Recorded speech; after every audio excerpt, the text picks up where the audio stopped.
Hi everyone, ఈరోజైతే మరొక డిష్తో మేము ముందుకు వచ్చేసా. ముందుగా ఒక ఎగ్ని బాయిల్ చేసుకొని తర్వాత 2 ఎగ్స్ని పగలగొట్టుకొని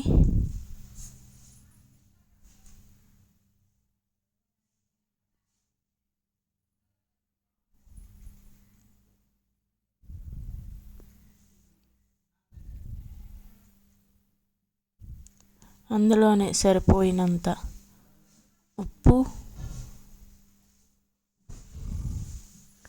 అలాగే సరిపోయినంత కారం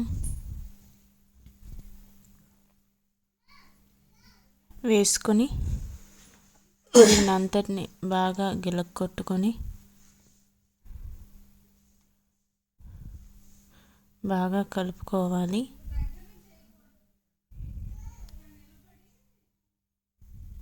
ఇలా బాగా కలుపుకున్నాక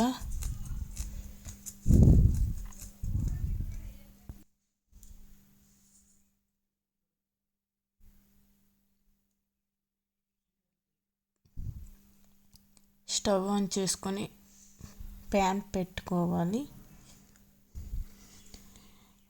ప్యాన్ పెట్టుకున్నాక సరిపడినంత ఆయిల్ని వేసుకోవాలి.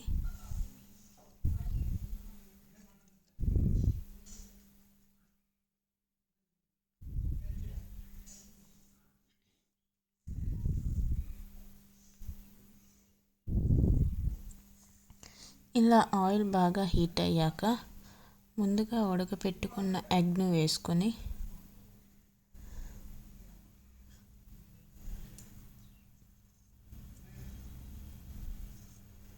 దాన్ని బాగా వేపుకోవాలి.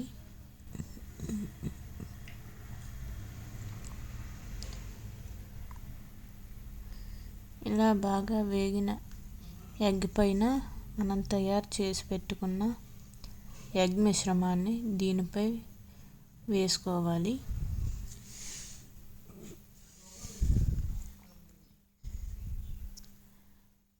ఇలా వేసుకున్నాక దానిపైన కొద్దిగా ఉల్లిపాయ ముక్కలను, అలాగే కొద్దిగా పచ్చిమిర్చి ముక్కలను,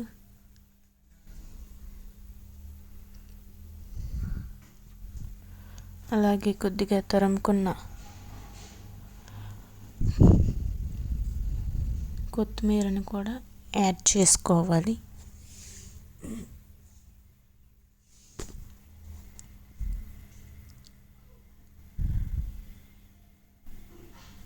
ఇలా యాడ్ చేసుకున్నాక కొద్దిగా కారం అలాగే సాల్ట్ని కూడా యాడ్ చేసుకోవాలి.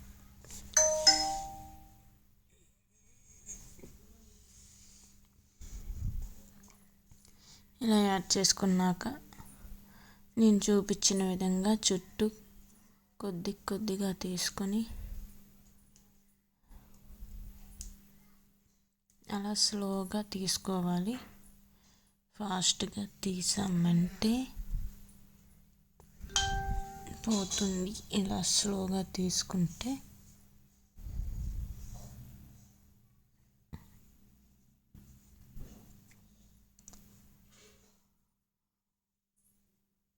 ఇలా స్లోగా తీసుకొని దాన్ని తిరగేసుకోవాలి. చూసారుగా, నేను చూపించిన విధంగా తిరగేసుకోవాలి, లేకపోతే ఆమ్లెట్ అనేది సమంగా రాదు. ఇప్పుడు రెండో వైపు కూడా పెట్టుకొని దాన్ని బాగా కొద్దిగా వేపుకొని దానిపైన కొద్దిగా ఉల్లిపాయ ముక్కలను అలాగే కొత్తిమీరను కూడా మళ్ళీ యాడ్ చేసుకోవాలి.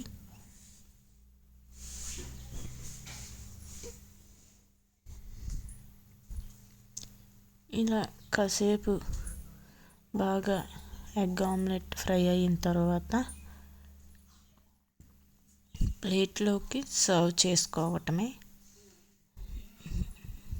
చూసారుగా ఎంత చక్కగా మనకి వైరల్ ఎగ్ ఆమ్లెట్ అనేది తయారయ్యిందో.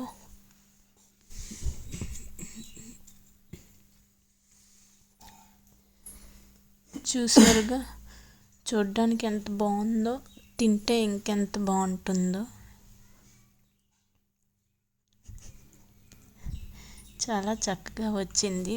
మన ఆమ్లెట్ అనేది. మీరు కూడా ట్రై చేసేయండి ఫ్రెండ్స్. బాయ్.